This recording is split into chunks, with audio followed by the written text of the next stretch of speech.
Ouais. C'est bon, on fait le test. Ouais. Bon, en fait, c'est le verdict, là. Bon, le cas de Jessica, moi, je pense que l'entrée au secondaire, il y a quand même un gros step, puis je suis pas certain que la différenciation va être capable d'être effectuée au niveau, surtout en mathématiques. En fait, on sait que le premier cycle du secondaire, les notions sont pas bien différentes du dernier cycle primaire, mais là, elle accuse un retard là, de 2 ans même. Donc, en mathématiques, je pense que pour l'enseignant ou l'enseignante, ça va être très difficile d'adapter ou en fait je sais qu'elle peut avoir un programme modifié, là, mais on risque de tomber dans le classique, on suit le programme de quatrième année primaire ou cinquième année primaire, puis c'est justement, dans le fond, c'est comme une impossibilité de faire un programme différencié ou premier cycle secondaire Ouais, avec des mais notions là, de quatrième primaire. Il faut voir, dans le fond, les notions du secondaire, vraiment. Là, sauf que les enseignants sont censés différencier. Hein. Elle a un programme modifié dans son plan d'intervention. Donc c'est sûr que le plan d'intervention, il doit suivre au secondaire, parce que sinon ça ne marchera plus. Hein. Mais c'est parce qu'ils ont comme pas le choix de différencier leur enseignement. Puis je pense que comme Jessica, elle démontre une progression. ouais, mais pour différencier, il faut quand même que euh, il y ait des fondements, des notions qui seraient similaires, parce que dans le fond, si on veut faire cheminer, mais à une vitesse peut-être un peu différente, il faut quand même qu'on soit dans le programme du secondaire. Si on est assis sur un programme de primaire, Mhm. puis même le programme de secondaire, mettons 1, ou je veux dire, le premier cycle secondaire, si on essaie de l'adapter sans avoir des fondements qui sont cinquième ou sixième année primaire, ce qu'elle n'a même pas, c'est presque impossible de Ah faire un oui, mais de toute secondaire façon, 1. elle n'est pas en Là. adaptation, elle est en modification de programme. Oui, Parce mais qu'on ne peut là, pas te la faire passer au secondaire puis mais, adapter. mais pour le modifier, le secondaire 1, premier cycle secondaire, ben, il va falloir quand même prendre le programme de premier cycle secondaire, Mhm. puis essayer de le modifier. Mais le modifier, ça va être bien trop tentant de tomber dans on va regarder le programme de Ouais. primaire, C'est pour deuxième ça qu'il cycle. faut que les enseignants fassent leur travail, puis que le programme, Ouais, tu penses? ouais, il soit modifié, qu'il soit différencié. Là, c'est ça qu'on attend. Ben, il y a le fait que, aussi, moi, je pense que, en fait, la pratique de la plupart des enseignants-enseignantes, c'est de dire on axe notre enseignement pour que la matière ou les compétences soient maîtrisées par, au premier coup, 80% des élèves. Mhm. Et après ça, on va faire des interventions où on fait des pratiques là, pour aller chercher l'autre 20%, en sachant très bien qu'il y a toujours une espèce de 5% qui tombe entre les mailles du filet qui ne passe pas. Moi, je pense que Jessica est bien trop susceptible de tomber dans les mailles du filet et être dans le 5% qu'on va laisser pour compte. Puis là, dans le fond, ça fera pas son éducation sera on ne mettra pas elle au cœur de son éducation parce que dans le fond, l'enseignant ou l'enseignante va regarder sa classe et dire ben, j'ai 95% de réussite dans ma classe, on sait, ça marche souvent comme ça. Ben, dans le fond, les 5%, c'est normal que ça passe pas. Puis ma crainte, c'est qu'elle tombe dans le 5%, puis on la laisse Ok. pas compte. Ben, c'est une crainte fondée. C'est pour ça qu'il va falloir s'assurer que les services à l'école secondaire sont là. Donc moi, j'irai avec la faire suivre par une orthopédagogue, comme présentement. Comme elle fait, ouais. Comme avec Ouais, présentement. Puis ouais, après, j'aurai un autre service à te proposer. ouais, On en parlera peut-être plus tard, ouais, là. ok.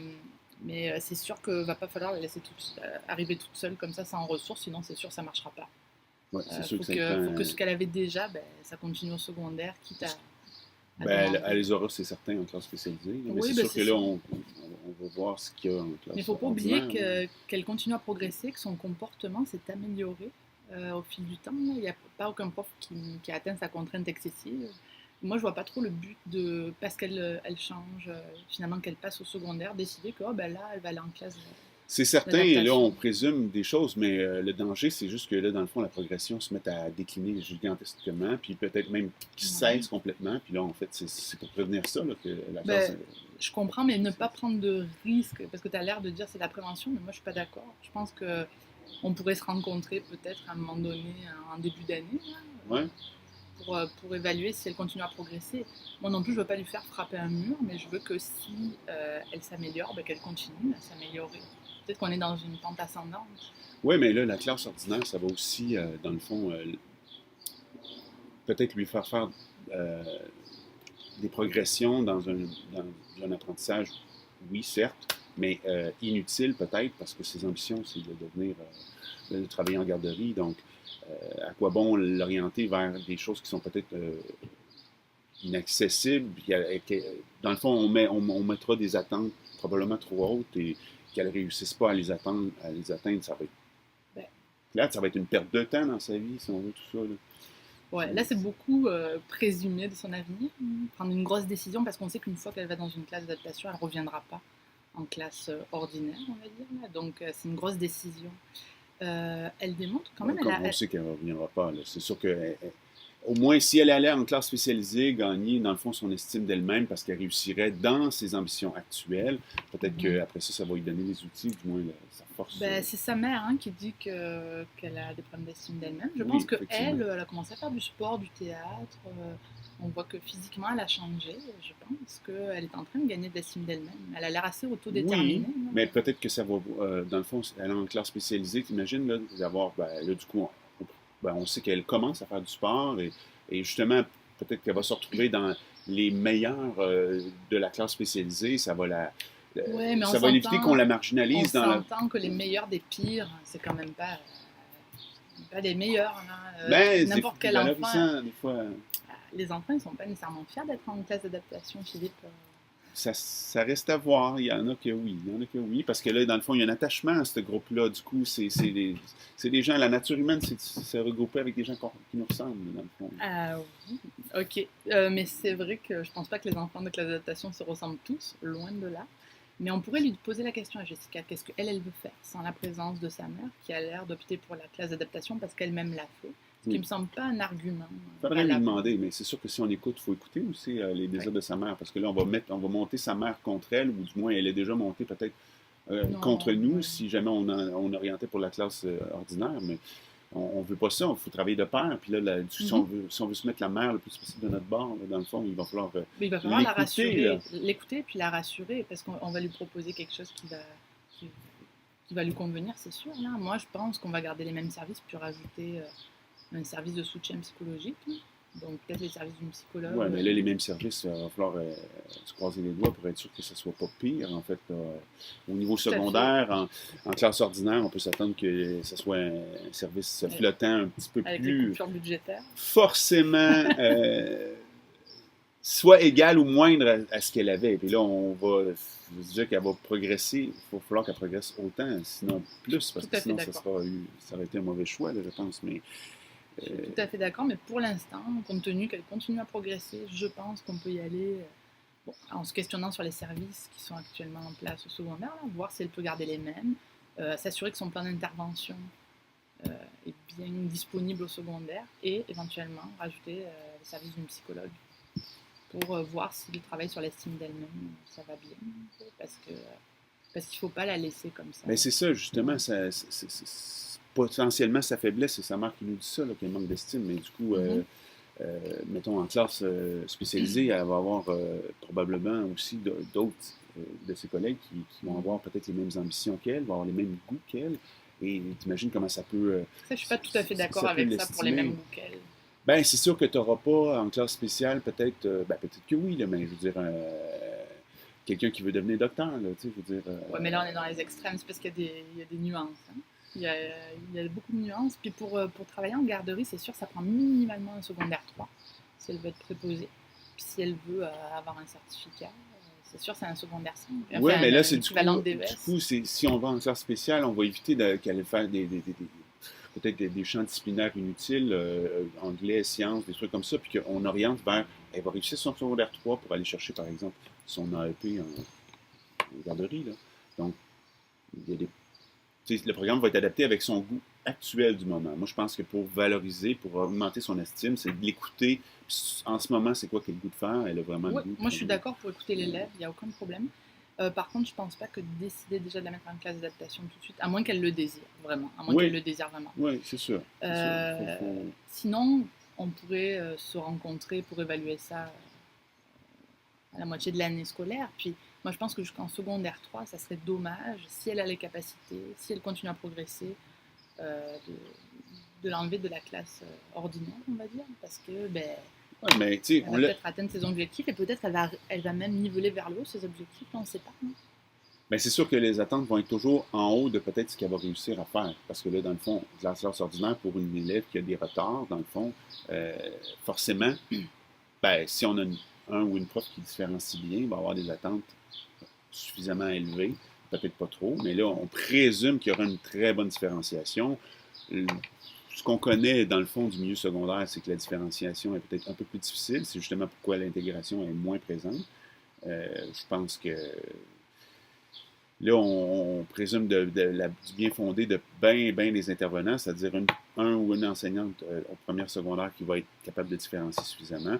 Des services adaptés, en fait, au moins équivalents à ce qu'elle avait au primaire, parce que sinon, ça va mettre en péril, dans le fond, sa progression. Moi, ça se peut que, dans le fond, les services soient déficients au niveau secondaire. Avec les coupures, là, c'est sûr. Oui, ça se peut, mais la mettre dans une classe d'adaptation, c'est présumer que c'est pour son bien, c'est pour...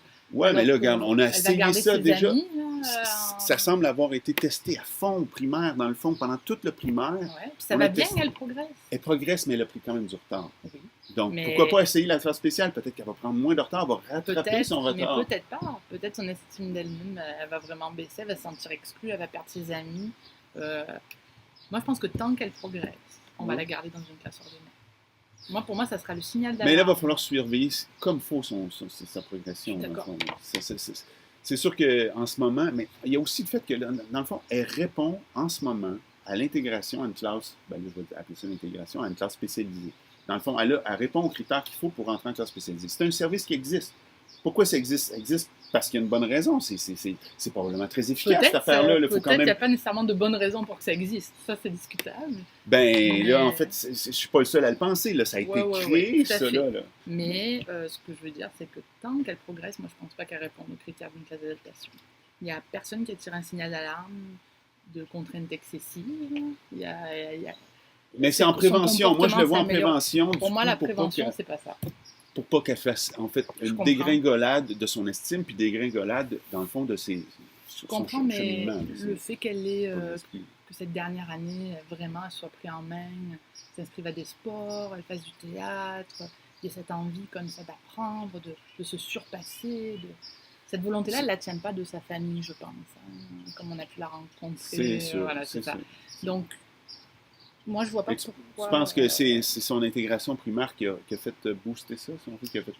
Je me pose la question, c'est-à-dire que ça peut être oui comme ça peut être non. Moi, je pense qu'il faut lui laisser la chance, tant qu'elle avance, de continuer dans ce sens. Mais là, elle avance encore.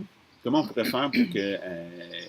parce que le danger est énorme, c'est-à-dire le passage au secondaire, la perte d'estime, si jamais elle avait une estime déjà très faible, ça pourrait se faire très rapidement. Marginaliser un élève dans une classe ordinaire, puis d'avoir moins de ressources, moins de réussite après un premier bulletin. Qu'est-ce que tu penses de se rencontrer au premier bulletin, le 20 novembre, qu'on leur dise sinon de marquer ça? C'est sûr que si on l'intègre en classe ordinaire, là, ça prend une rencontre impérative. Moi, je mettrais ça peut-être, comme tu dis, les premiers bulletins. Ouais.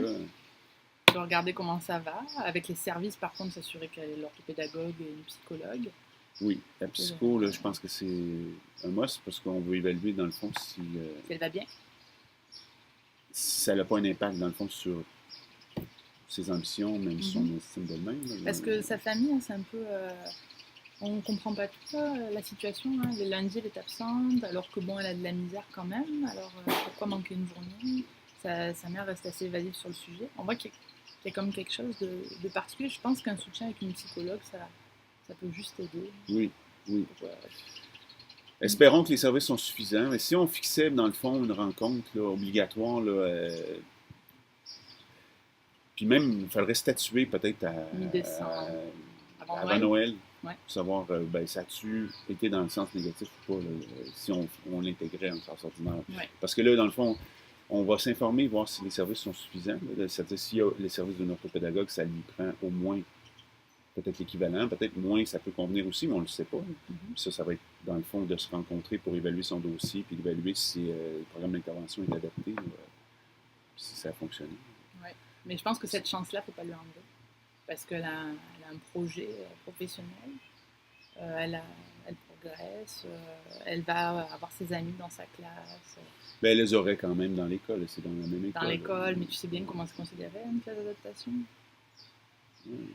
Donc, écoute, moi je vois pas le problème pour ne pas la garder en classe ordinaire. Pour l'instant, puis comme on dit, on se rencontre On regarde en novembre, on se rencontre en décembre, on prend une décision avec l'élève. On peut aussi, avant, lui demander comment elle voit ça, comment elle perçoit ça. Puis rassurer la mère si on prend la décision. Donc, Fait qu'on va le mettre dans le programme d'intervention, Oui. les rencontres obligatoires, mais Oui. peut-être entre le psy, puis l'ortho, puis l'enseignante, dans le fond, rapidement, pour voir s'il y a une progression, au moins dans les 2 premiers mois, puis le 3e mois, premier bulletin, on voit. Il faut que ce soit une sanction, là, Donc, à Noël, elle reste ou elle part. tout à fait. Pour Les savoir si le besoins, saut au secondaire a suivi. c'est sûr qu'il faut s'assurer que le programme soit modifié en maths. Ça, Ça, c'est c'est sûr. sûr. Ça, c'est Il faut sûr. qu'elle ait du soutien en français. Est-ce que l'enseignante va suffisamment... Ouais, ben, Il faut qu'elle ait les services d'une psychologue.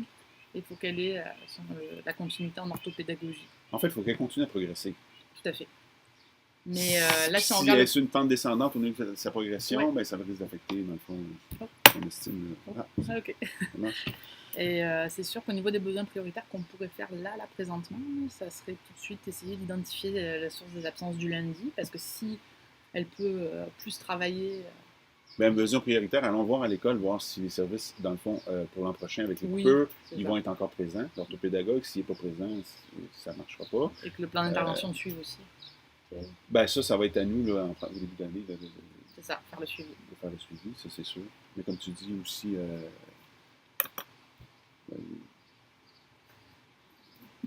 au niveau de ses absences, moi, je pense que ça peut avoir un impact, mais je ne suis pas si curieux que ça de savoir. Donc, Mais non, mais perdre une journée d'école ou 2 par mois. Ben, en fait, ça va être s'asseoir avec inutile. l'élève, puis effectivement, je pense que c'est avec la psy ou le psy qui va Oui, être qui capable pourra de, démêler le un plus petit peu. possible, effectivement, Ouais. d'aller. Ouais. Donc on est d'accord pour ça? Ouais, on essaye ça. On essaye ça? On essaye ça. Merci, Merci. Monsieur Doré.